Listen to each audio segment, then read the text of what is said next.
Well, jeepers! You're listening to Smash or Pass with JayBee, Milly, and Smash. Hi everyone, welcome to another video on the JayBee Hey. and Milly channel. Today we are joined by Smash. Hello. Rihanna. Hi. And we have the absolute pleasure of speaking with David Newman. So David has had an incredible career in which they have scored over 110 films, a lot of which are very close to our hearts. Matilda was always a childhood favourite for me. And of course, with this channel, Scooby-Doo is so close to all our hearts, and they did the score for the 4 live-action Scooby-Doo movies. So we're so excited to be going into that with you today. Yeah, so our first question for you today is, you are both an accomplished composer, conductor, and arranger. Was being skilled in all 3 of those aspects always part of the plan, or did you kind of start one and then develop into your other skills? No, yeah, composing was late to the game for me. I was a violinist. I live in the west side of where are you guys located? I'm in Los Angeles. I'm in the west side of Los Angeles. So both of us are located in Lancashire in the United Kingdom, and I think, Rihanna, where are you? I'm in Hampshire in England. And I'm in Utah. Oh, yeah. Anyway, I grew up in the west side of Los Angeles and studied music, but it was a pretty normal childhood. So when I got to be a teenager, I wanted to be a conductor, but I was studying violin, and I made a living playing violin in my 20s. And I didn't really start composing until I was in my late 20s. I studied conducting mostly. I went to school here at USC, University of Southern California, which was the sort of West Coast music school. In the U.S., you know, it's Juilliard or Curtis or Indiana or Eastman or the all the other ones. They're all East Coast, so I wanted to stay on the West Coast. I played a lot of film and television. I played violin on E.T. and on Star Trek and hundreds of movies from about 1976 to about 82. And, you know, a lot of John Williams films, a lot of Jerry Goldsmith films, and a lot of composers of that time that a lot of them aren't writing anymore. But and then I just decided to, you know, I didn't want to, the conducting thing wasn't working out for me, so I decided to write music. I'd never studied writing music, but my mom and dad made sure that me and my brother were trained early. We learned violin from when we were 7 years old, and piano at 10, and theory and all that. So we're all really trained. If you're a trained musician, you can sort of learn how to do anything if you don't mind. If you have a thick enough skin. Composing's a bit of a different thing because, you know, people either like it or they don't like it. It's a little more subjective than being able to play an instrument or performing is a little more of an objective thing. But so I just tried to learn how to compose. It took me about 5 years to get a job, really. And then I got a job around 85, 84, 85. And then I forget when the first Scooby-Doo movie, was that like 1990? What is the year of the first one? You guys 2002. know? Right, so that was later on, actually. Yeah, I really started going around 87.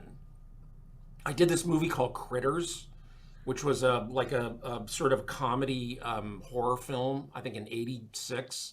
And then I did this DeVito film called Throw Mama from the Train, and that really got me going. There wasn't as many people writing film scores because you had to be really trained. The digital audio workstation thing wasn't as prevalent then. You really had to know how to read and write music. So it was a much smaller pool of people, and once you proved that you could do it, it was much easier to like get going with it than it is now. It's very hard now for young people, I think. That's amazing. So it sounds like you really found your niche, and that's how you got into composing. So that's amazing. Yeah, I decided to get into composing. It was really difficult. You know, now I'm doing all this conducting with film with live orchestra. I don't know if you know that, if you looked up what I'm doing, but I do a lot of film with live orchestra. So now I'm conducting a lot. So it all sort of came around full circle. And I'm conducting, I get to work with really, really terrific orchestras. Like I did, it started around 2007, and then 2011 I did West Side Story, the 61 film at the Hollywood Bowl with the LA Phil, and then I did it all over the U.S. with all the orchestras in the U.S. And I think I did Skyfall in my brother's score in London, I think in 2019, before the whole world shut down. Right at Royal Albert Hall, I think. Is that where it was? Yes, right? Royal Albert Hall, I think in 2019. And then and then it stopped in 2020, but it's picked up again now. I worked this summer, and so I do that a lot too. Nice. Anyway, so. Nice. That's awesome. Okay, my turn. So obviously you have a very musical background. Do you have any fond memories from your childhood of like hearing something for the first time that kind of stuck with you? Well, I just did the West Side Story. I helped arrange and orchestrate the West Side Story movie, and I do remember listening to that. I don't know if you guys are familiar with the Broadway Cast album. Yeah, I listened to that with my dad. My father was Alfred Newman, and Thomas is my brother. He was born. My dad was born in 1900. I was born in 1954. He died in 1970. So I was pretty young for most of his life. He was kind of sick for a lot of the time that I was, but he was working all the way up till he died. I think the last thing he wrote was the movie Airport. I don't know if you guys have ever seen that. It's the first sort of disaster film. He died in February 1970. I think he finished that right at the end of 69. And it was nominated for an Academy Award, and we went, I went, and so I do remember listening to the Broadway Cast album with him, but he kept like New York theater hours. He would get up at around 11 o'clock and stay up really late because that's how he grew up. And when in his 20s, he was a very prolific Broadway conductor, working with George Gershwin and Irving Berlin and Cole Porter, and I don't know if you know those guys, but their shows. But and then he came to Hollywood in 1930, right when talking films started. So he goes way back, born in 1900. But I do remember listening to it with him. It's one of the few things I remember actually, doing with him. My mom was much younger than he was, and sort of was the one that brought us up, and really was the one that made sure we were studying music. So That really does sound like an amazing memory, and one that I'm sure you never really want to forget about. And I guess my question is, for me, growing up, I've always loved playing instruments, picking up a new instrument and figuring it all out. And when I was in school, we studied different composers, and you were one that really inspired me and made me love it all so much more. So I was wondering, there's so many composers from all different eras, from classical, Baroquean to even like modern day composers. Were there any composers that really inspired you to start playing music or things like that? Well, I didn't really have much choice because, like I said, we were studying from when we started with violin when we were 7 years old, and in the United States at that time. So that's oh God, what is that? 1966. I graduated high school in 72. So the public school system here was phenomenal. I don't know what it was like in the UK or what it's like for you guys, but public school here was great. And we were in orchestras all the time, even, they couldn't play very well, but I, little by little sort of learned the canon. I mean, by the time Tom and me were 12, 13, 14, my mom, we were going to playing with these community orchestras every evening after we did our homework. I mean, we really didn't have much choice, I don't know in the UK if there is that kind of thing where there's an orchestra and it's like amateurs that rehearse every week, and then near the concert, they'll hire some professionals, and it sounds pretty, it sounds good enough that you can learn all the literature and stuff. So I don't know. I think for me, I just came to it sort of slowly. Definitely, West Side Story was a big deal for me. I really did love it, but I don't know. It was sort of a gradual thing for me. It wasn't. It at some point, it just little by little became important to me. And I guess if I think back on it, we used to call it elementary school, junior high school, and high school. So junior high school was 6th grade to 9th grade, and high school was 10th grade to 12th grade, and you graduated 12th grade. But there were always these big musicals in the spring. So there's our spring semester, they break it up into 2 semesters, was like February 1st to the middle of June. And through that entire time, the entire school could try out and be in a musical production, right? And it would be after school. It wasn't a period or anything. And I remember that was a big deal for me. And I know it was for Tom too, for my brother too. We really did love that. But that was just so much fun, all the people that you met, and it was all kinds of people. It was sports people and theater people and music people and intellectual, I mean, it was great, I have kids now that are grown, and unfortunately none of them, we didn't send any of them to public school because it's not very good now, and we had the means to send them to private school.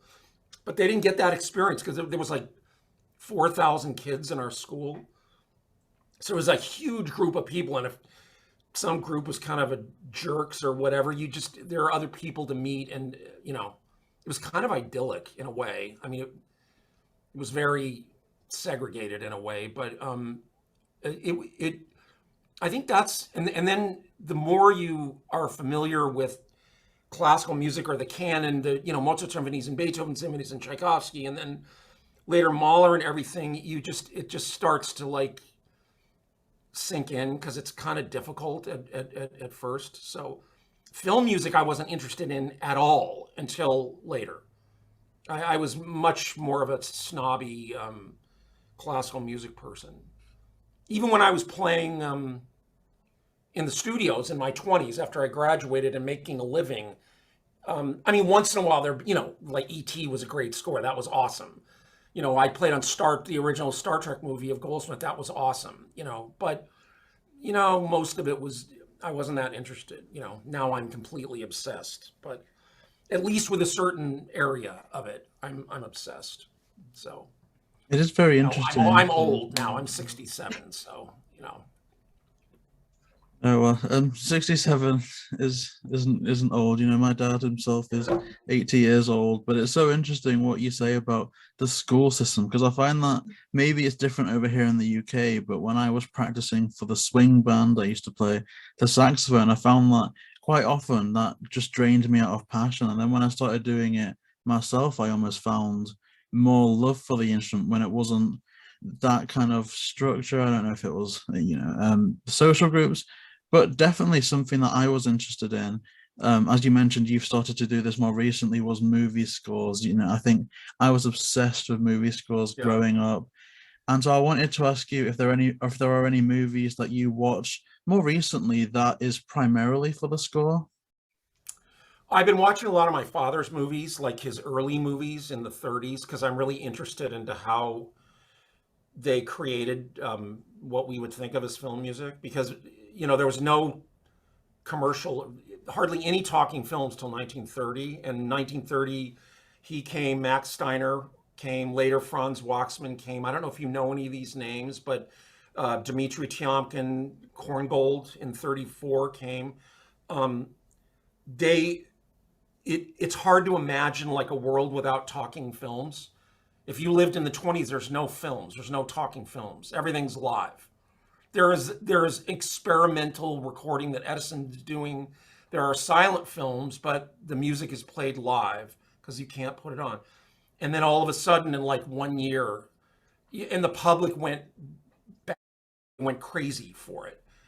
And so they pull these people from Broadway to figure out what music should be in movies. So I'm really interested now because if you listen to a movie in the early 30s, for instance, there's a movie of my father that he did in 1931 called Street Scene, that he wrote a tune for that Daryl Zanuck later liked. And it was a sheet music tune that got him noticed. He wrote a theme basically in 31 that became kind of famous and helped his career along. But there's almost no music. It was a Broadway play. There's almost no music in it. It's just at the beginning, and then for about an hour, it's a noir murder mystery, and then in the middle, it's New York City waking up in the morning, and then there's music, like as the scene's waking, and then the second act basically happens and everything, and then there's music at the end, But if you look at it now from our vantage point, you go, "Where's the music? There should be music here." They were struggling to figure out what to do. And so I'm really interested now. You have to look at like 30, 31, 32, 33. If you look at those movies, they don't look like a movie to you. It won't. But in about 9 years, is Gone with the Wind and Wizard of Oz and Wuthering Heights. That's my dad's. That was a big banner year. Those sound like film scores to us. So I'm very interested in how they figured out what to do. There's a lot more to that, but because they really did think about it. It wasn't, they tried different things. It seems so obvious to us now, but it wasn't obvious to them what to do. And they had to educate the filmmakers as to why there should be music there. Why should there be music in a movie? What is it doing there? And if it stops and starts, that is another huge problem. When music starts, it's a big deal. When it stops, it's a big deal, forgetting even what the music is. Just a big deal to have music. So imagine you just have no idea what to do. There's no analog. You can think, they used Wagner. Are you guys much opera people? Probably not. Wagner uses the system of leitmotifs, which essentially is what movie themes are. It's a theme for a person or a feeling or a thing, mainly for people, but it can be a theme for a relationship or whatever, but Wagner's a little more harmonically complicated. So the music itself is a little more what we would call Italian opera-ish. It's very tuneful and song, and it's a little more palatable and everything. And they eventually sort of gravitated towards that, but it wasn't a foregone conclusion. It was hard for them to do. So I'm really interested in that. And I'm also interested in promulgating the fact that film music is essentially an art form. It's not very often done well enough to be an art form, but it's like any other art form. There are a few things that are artful, but it doesn't negate the fact that it's an art form. I'm very interested in that. That's why I like doing the film with live orchestra, because I want all these great orchestras just to hear the whole thing. Because you go to a film concert and they're just playing the themes and arrangements. It's not what it is. It's how does it move and what is it doing there? What is it commenting on? Why? What?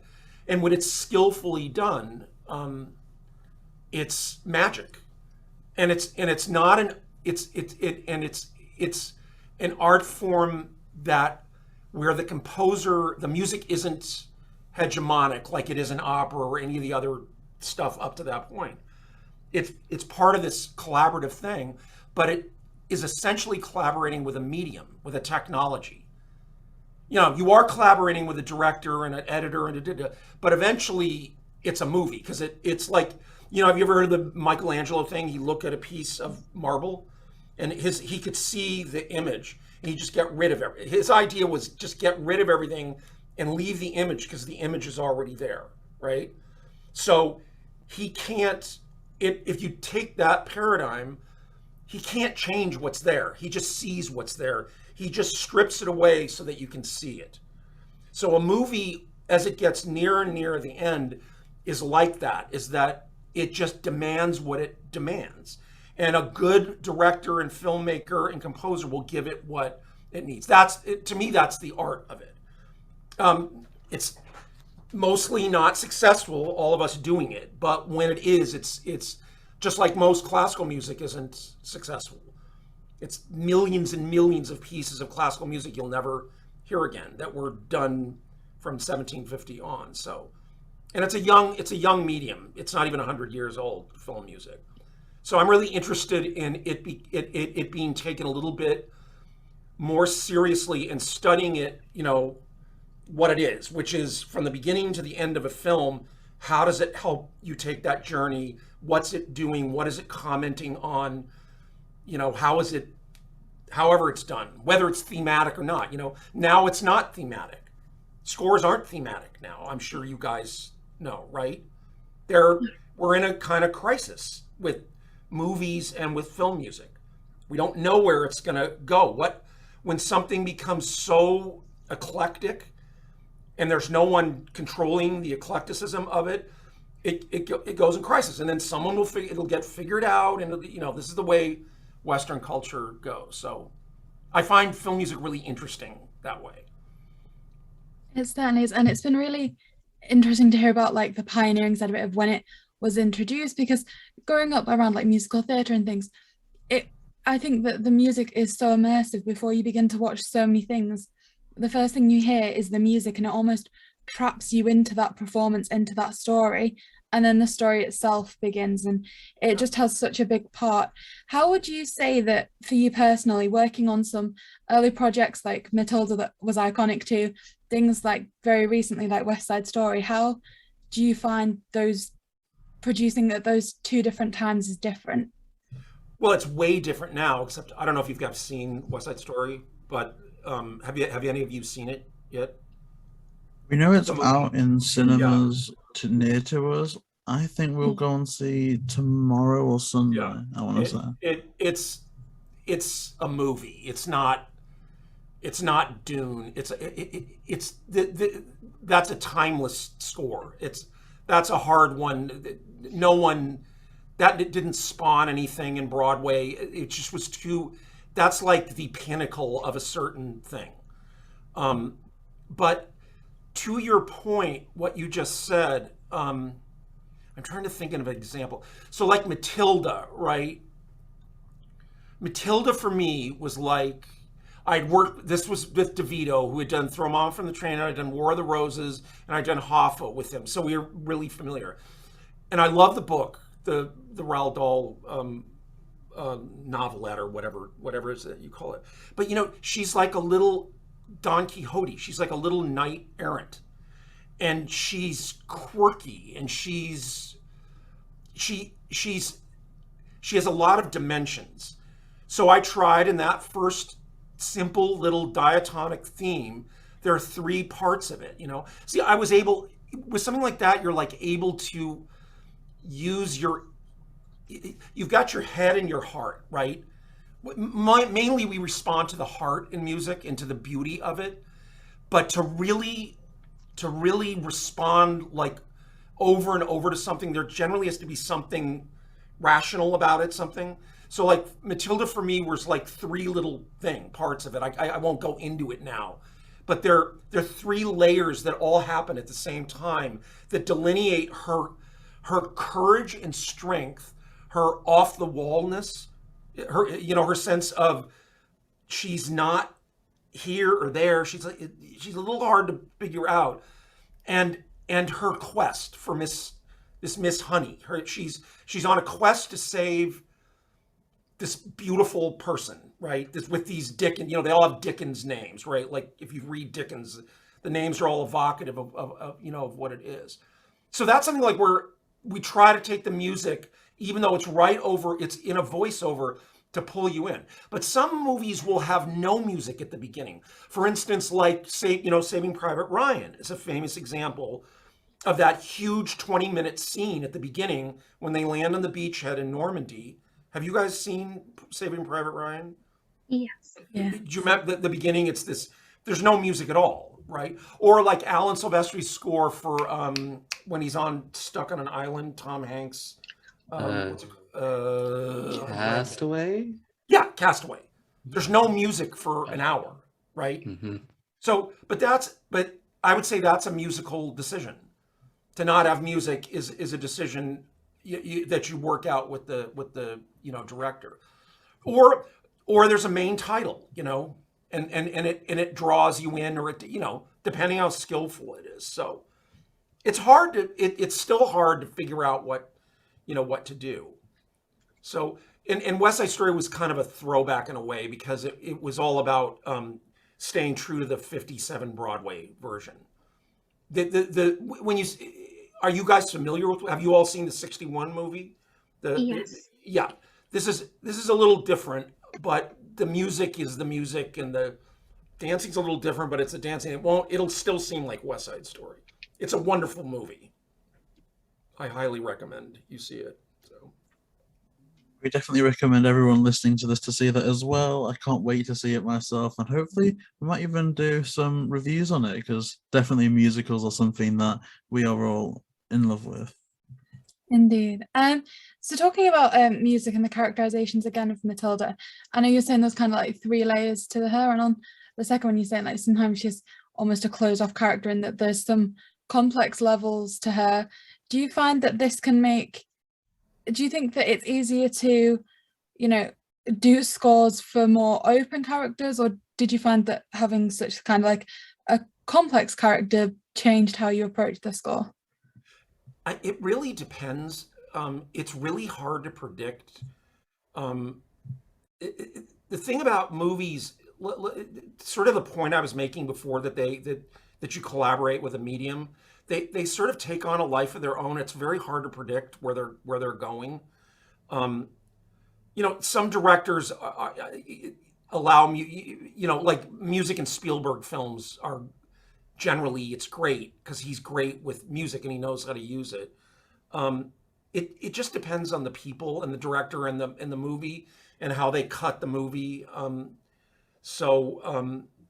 I find animated movies you can do a little more music with, but you're also boxed in a bit too, because they tend to be really schizophrenic in a way, but it's a little less real, so you can do more stuff with that. But you're always trying to give the movie what it needs. You really try to not insert yourself into it. My father talked about this a lot. Actually, all those guys did in the beginning.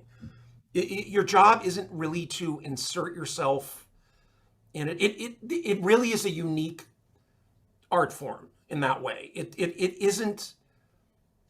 Yeah, the director. It's a director's movie. Basically, it's a director's medium.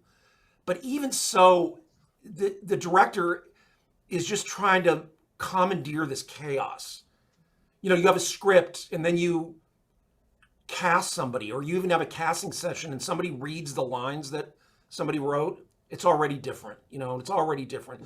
And all theater and opera and stuff is like that. I mean, I'm not saying that it's never exactly what you envisioned in your head, or the writer did, but movies are like that on steroids. It is absolute chaos, movie making. And so you just have to be patient and try to navigate the waters. And music is near the end, and everyone's really on edge at the end because it's almost done and people are going to judge it, and you just try to give it what it needs, really.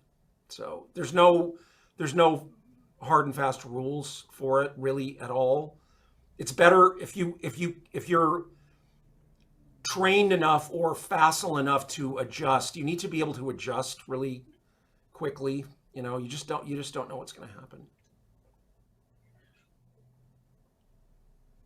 For sure. So it sounds like you have so many fascinating experiences already, and I mean, from such a young age and stuff. But within your career, do you have like a really memorable moment, whether it be hearing your score in a movie or something for the first time, or anything else? I don't like hearing I'm one of those. I get cringy hearing my own music. Right. But I did have a couple of really peak experiences. I did this movie called Galaxy Quest. Have you guys seen Galaxy Quest? At the end of the movie, there's a cue at the end of the movie when they land and come back and everything. And I was scoring that the night before they had to finish the film, and they weren't there. They were dubbing. We call dubbing is mixing the film. They were.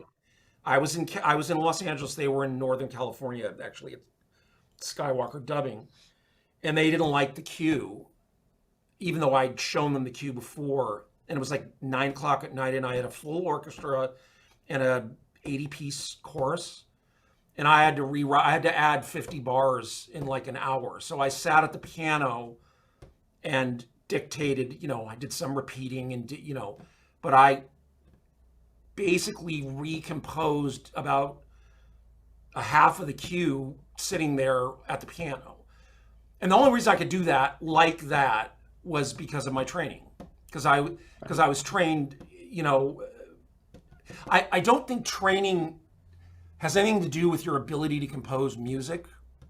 That's why I think every kid in the world should have the experience of being trained in music, being able to read. But that's another thing. But that was a great experience. I must say, that's an experience you could only get doing movies. Because if I said it's just chaos. I mean, what are they doing?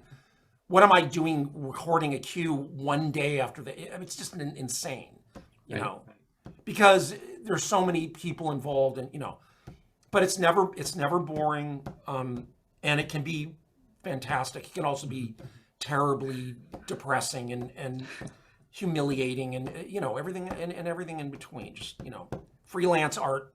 It's just, that's what it is. So speaking of, kids and having them learn music, you work with the board of American Youth Symphony. What inspired you to help these future generations? I'm in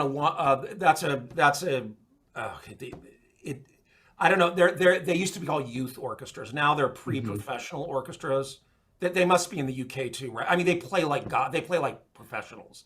They're basically really talented undergrad from conservatory, and then grad students, and then post grads, and I think it was started in 1964 in Los Angeles by Zubin Mehta's father, and I was an alum. I played it in late 60s and 70s through high school and college, and with a bunch of my little violin buddies, and then my kid played in it. So we got involved when my kid, who's now 30, and we just got sucked into being on the board and sucked into the whole thing. And so, but we've done a lot of film music with that thing. We did 3 years of Jerry Goldsmith, where we did a kind of early period, middle period, late period of 3 concerts over 3 years.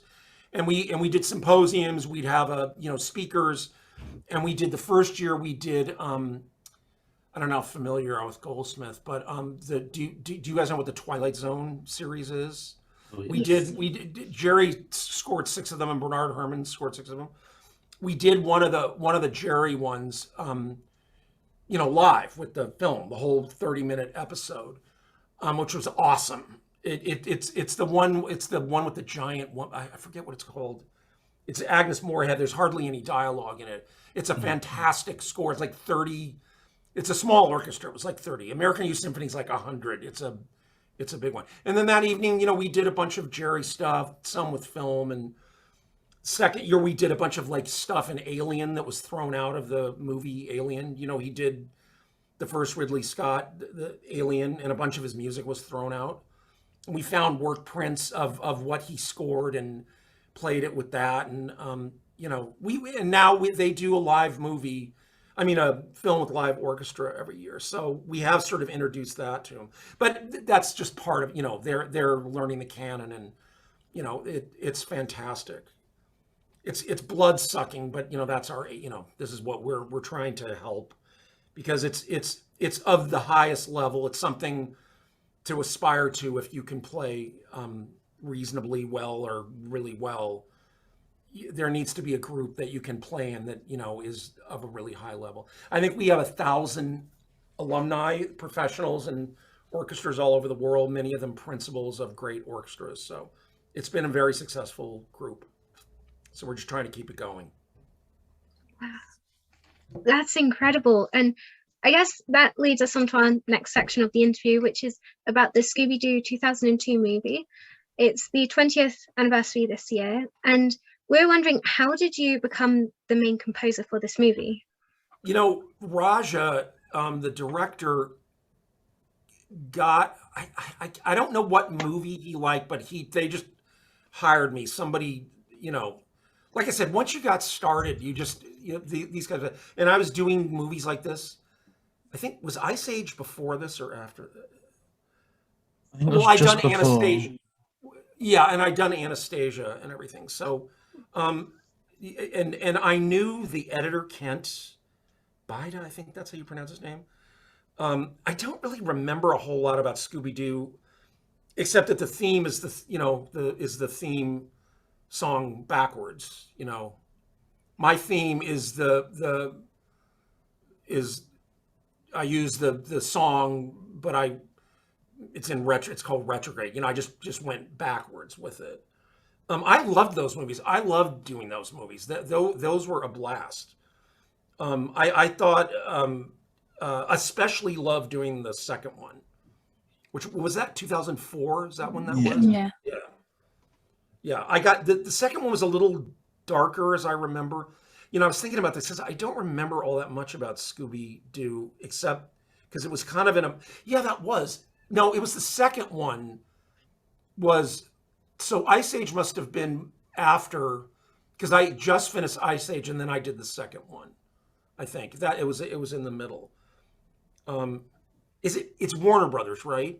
Yes. Yeah. So I'd done a lot of Warner Brothers films. So the thing I really remember is it was like live animation. So it was all kind of like schizophrenic and crazy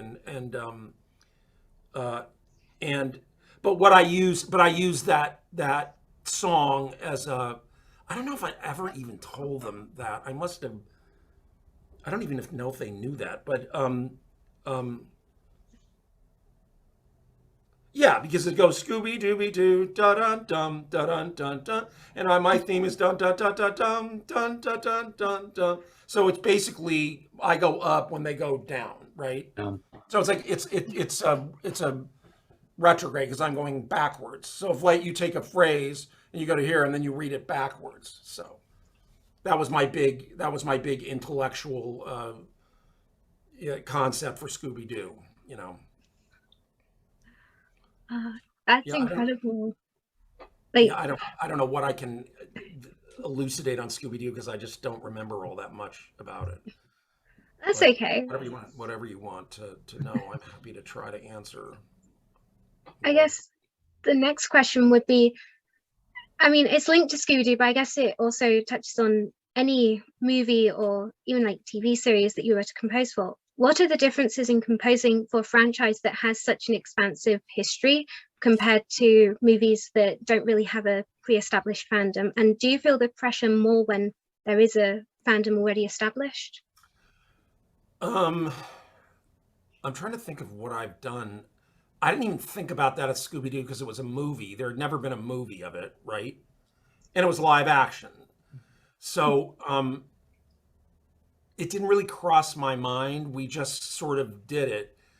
I did do Serenity, which was based on a television show, but I was explicitly told the Joss Whedon thing, which was Firefly. It was based on the I don't know if that ever came to the UK or not.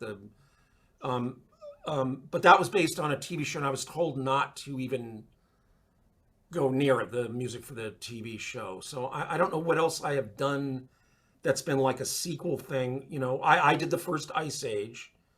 I don't even know what I've done so I did Nutty Professor, but there was just only two of them. I haven't really done a franchise at all. So I don't know that I can really speak to that. I generally don't again, I just generally just take it on its own terms, because generally it's generally there's something, you know, there's something in it that you just react to what it, you know, to what it is.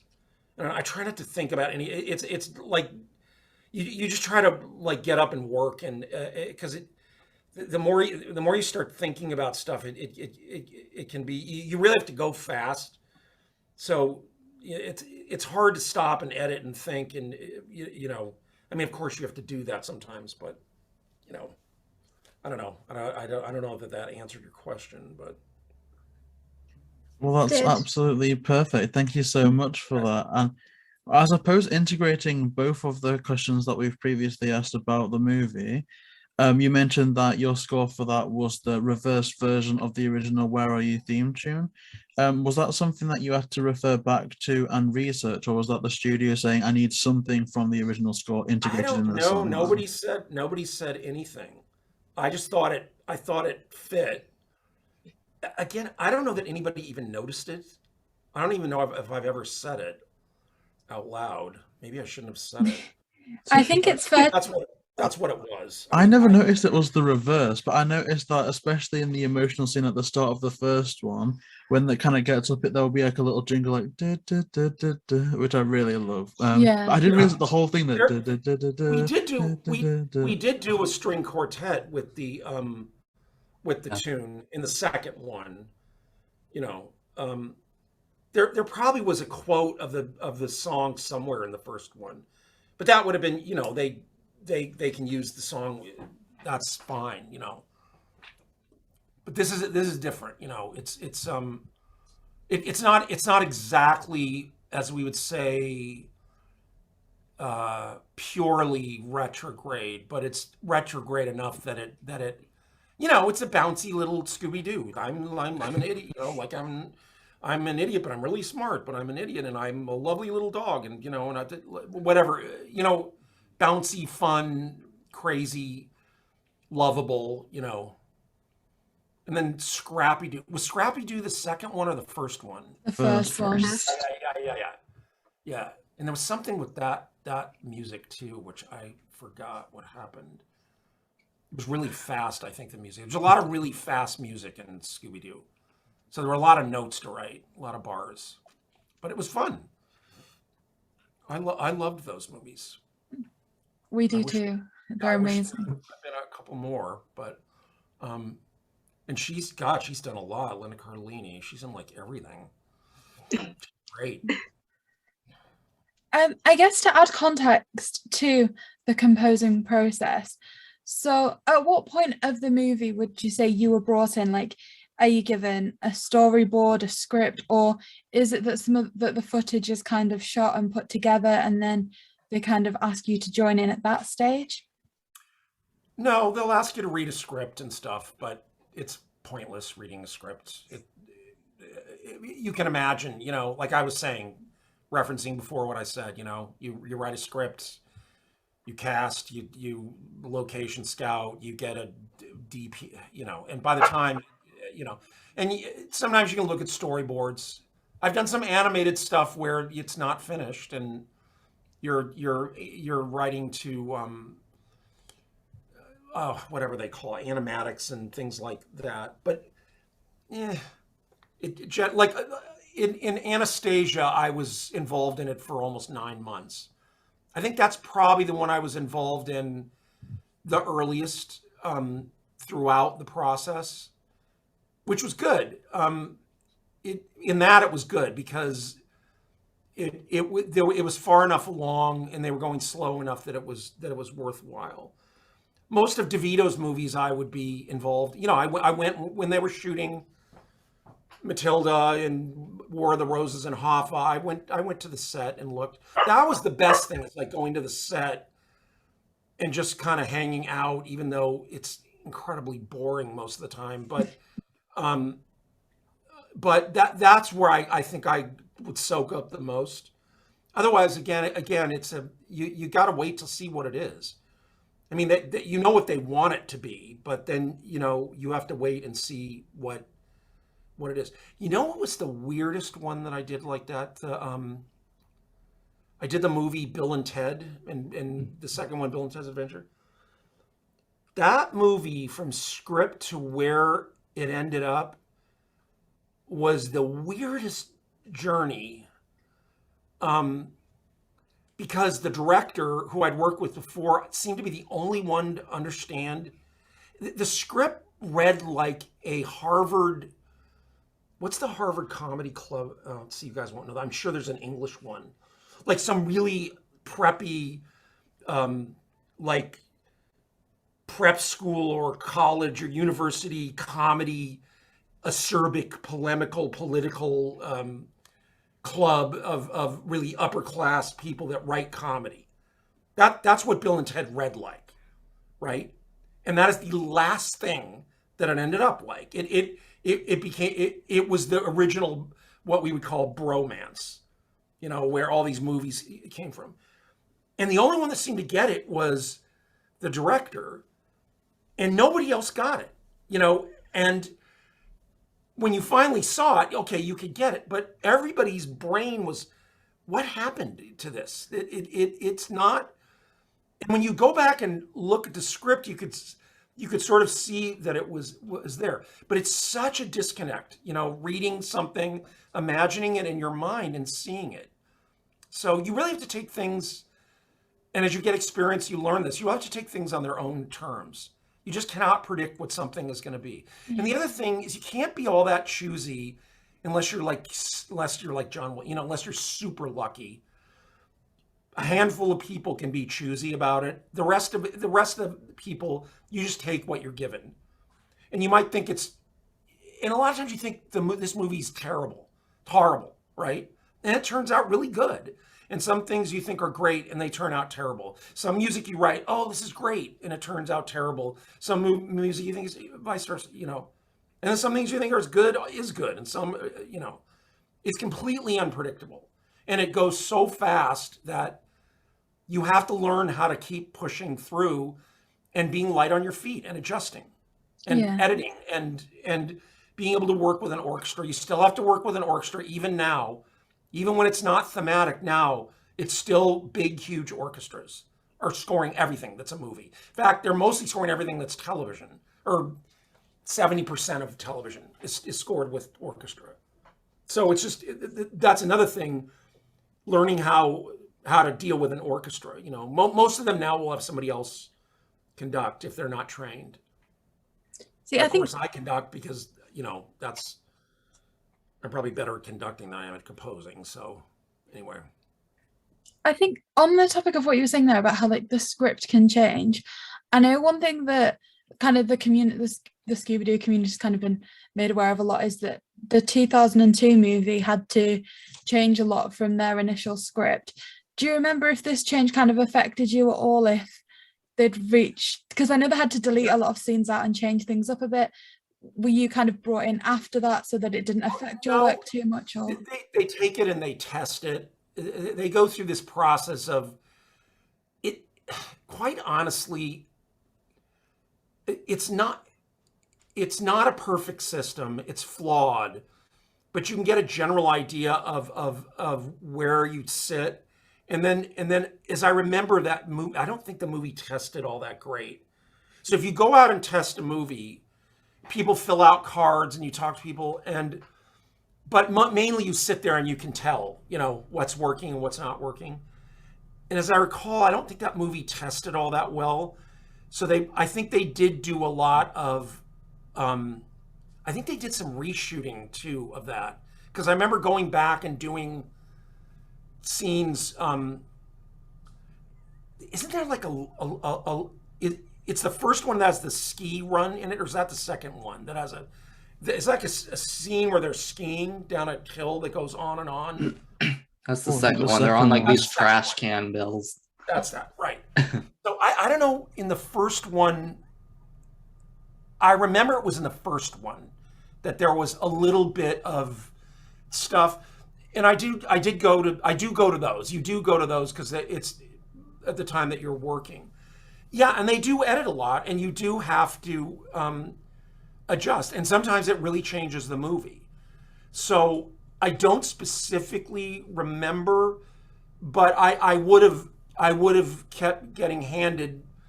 You do it in reels, 2,000-foot reels, at least then, and it was on VH. They give you VHS tape, so it'd be like 20 minutes. They, and this would change and that would change, and your music editor would tell you where it changes, and either you conform something that you'd written, you would edit it to fit what it is, or you'd actually rewrite it.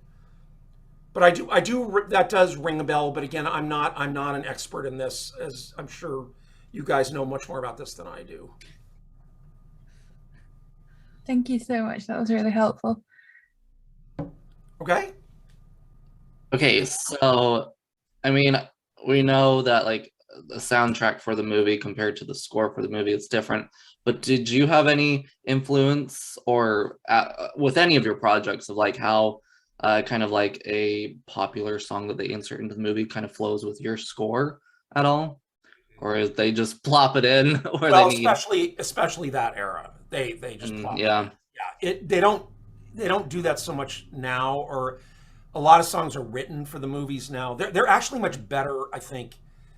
It's much less cynical now. The songs are used much more intelligently, I think, for movies. Though there were movies that were good at it. I don't remember what songs are in Scooby-Doo. Were there any famous songs in it? There's like a few Outcast tracks in the first one, like Land of a Million Drums. Those You Get What You Give in the second one. Were they prominent? Were they prominent in the film? I think they said that. I mean, we always watch like extra scenes and things, and I think they said that a lot of the music was specifically for the film because they'd tasked these people to write the songs, and they'd said that so many of them had used the word Scooby in their song, almost like they'd been waiting for the opportunity to do it. So you'll find that I think it's about 5 of the songs for the movie all have the word Scooby in it because they just kind of tasked them to it. And is it prominent in the movie though? The songs are there long parts of it or just short little things of it, or I just haven't seen the movie recently, so. A lot of them were during like the chase sequences. And Little Romeo did a piece when Scooby's walking through the airport, like There was a lot of that. A lot of that I would know and I could work around, and then some of it wouldn't. And if they were editing furiously, they were probably messing around with songs. I forget. Do you remember who the music supervisor was? Do you know what a music supervisor is? You guys know that, right? Yeah, I don't know. Maybe it was just the Warner Brothers music department. I kind of remember there must have been a music supervisor that was on it if they had tasked original songs. So, but in the 80s and 90s, they were just throwing in songs. They weren't always careful about it because they were trying to sell soundtracks. So they most of it was about a soundtrack, not about the movie. Now very rare. I mean, unless it's a James Bond movie or something special or a Beyonce song or something. Most of the songs are movie songs, and they're well done. I mean, to me that is a definite improvement over when we were working and they would just shove stuff in just to shove it in. It very unartfully, done. Though in a movie like Scooby-Doo, the more crazy, probably the better. So, yeah. Okay. Perfect. So, have you visited any sets of the films that you've done composing for? Yeah. I was just saying, I've done it. I visited all of the DeVito films I did. Okay. Mama, I visited, but these are long. I don't even know if you guys have seen these movies. War of the Roses, Hoffa, Matilda. I was on the set of Matilda a lot. And other films too. I was on the Galaxy Quest set and early on, and at least when they were shooting on a stage here in LA. Right. Not if it was out of town. But anyway. Right. Okay, guys. So yeah, we are quite conscious of time at the moment. Do you possibly have another 5 minutes, please? Yeah, 5 minutes would be fine. Thank you. So Sure, I of guess course. with that being said, should we each choose one of the questions each from the list? I guess we should just keep going Okay. as quickly as possible, really. I was wondering, did you go to any of the premieres of any of the movies that you composed for and met the stars? I went to almost all of them. You'd almost always go to a premiere, yeah. And you know, yeah, the West Side Story premiere was the most recent. And I've never done television, though I just did this Netflix show that I just finished called Green Eggs and Ham, which is a lovely animated based on Dr. Seuss. It's great. And we even went to a premiere for that of the first season. There was a premiere. Yeah, you always go to that you always go to for sure. Yeah, the Matilda premiere was a blast. It was great. It was an afternoon, and everybody brought their kids, and it was great. So they used to be like completely decked out events. I don't know what it's going to be like now. So everything's so different now.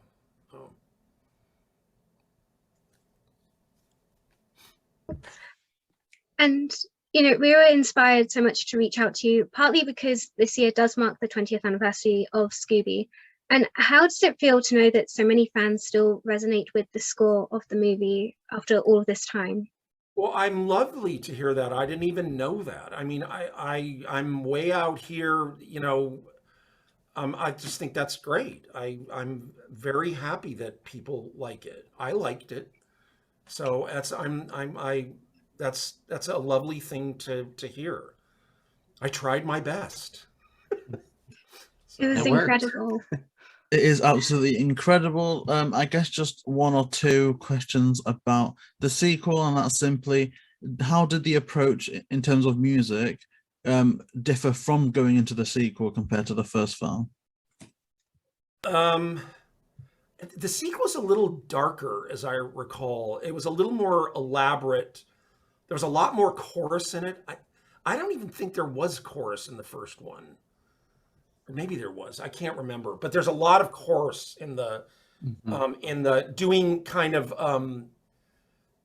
like, I don't know, Scooby thing. Just kind of pants and stuff. Yeah. So I really like the second one. If I had to say, for me, I like the score to the second one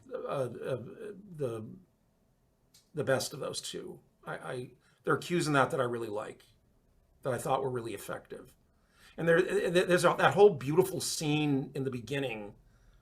And I liked the way that began. It had that really weird flying over. Yeah. In the beginning, and that was really, and it started with a guitar. I mean, that was kind of bizarre. That was Scooby music, but like with a, I don't know. It was just a little more elaborate in a way. I think it handled a little more drama in the music. I think the second one. Right. I don't know if you'll remember a specific part, but I was going to say, of that movie, is there a piece of music, like you said, I think there was more to elaborate with that it was more dramatic, that it was more dark. Was there a piece of music within that you enjoyed creating the most? I think I did. And if you'll just bear with me, let me see if I can find it, and then I can remind myself of it. Hang on. It's called Oh yeah. Yeah. Oh, yeah, that's the one I liked. I love that part. It's right before the pterodactyl attack. Yeah. yeah. All the way through that, I really liked that. And there's another one I liked, which is this. Yeah. Yep. Yeah. So and that's the one I'm talking about. That's chorus doing, you know, that. And I really don't think there is chorus. Maybe there is chorus in the first one. I just can't remember. I don't think so. Not that I recall. And you know what? I did 2 others, didn't I? I did Curse of the Lake Monster and The Mystery Begins. Right. Yes. Yeah, that I did. Those were with Brian Levant, I think. Yes. Yes. Yeah, I forgot about that. Ugh, I'm a terrible guest. Sorry. No. No. I was gonna say, so I know that you did, like you say, you did the first and second for the first set of live actions and the first and second for the second set of live action movies. Both of those had a third movie planned that never came into fruition. Were you ever approached about those? I think so. I just think it never happened. Do you guys know why it didn't happen? I don't know. On both accounts, it didn't happen. I think in terms of the first set of live action movies, I think the second movie wasn't as well received at the box office. And in regards to the second set of live action movies, I think for all the second movie did well. I think there was some discrepancies along I think Cartoon Network, that division of films itself, in that they folded.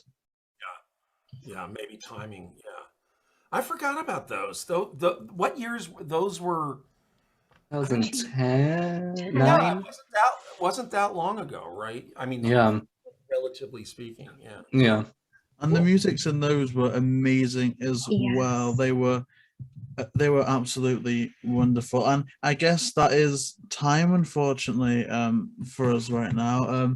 Thank you so much for coming on. We really do appreciate this. I really appreciate it. It's very sweet of you guys to have me and to say nice things about the music. I really do appreciate it. Stay Not at safe, all. guys. Thank you I so hope much. You too. You too. Thank you. Thank you. Hi, thank you. So thank you all so much for listening. Well, that was so amazing to get the insight into this movie. I think it's fair to say that this year we are excited to hopefully do a few interviews surrounding that 2002 movie, being that it's the 20th anniversary. So please stick around on the channel for that.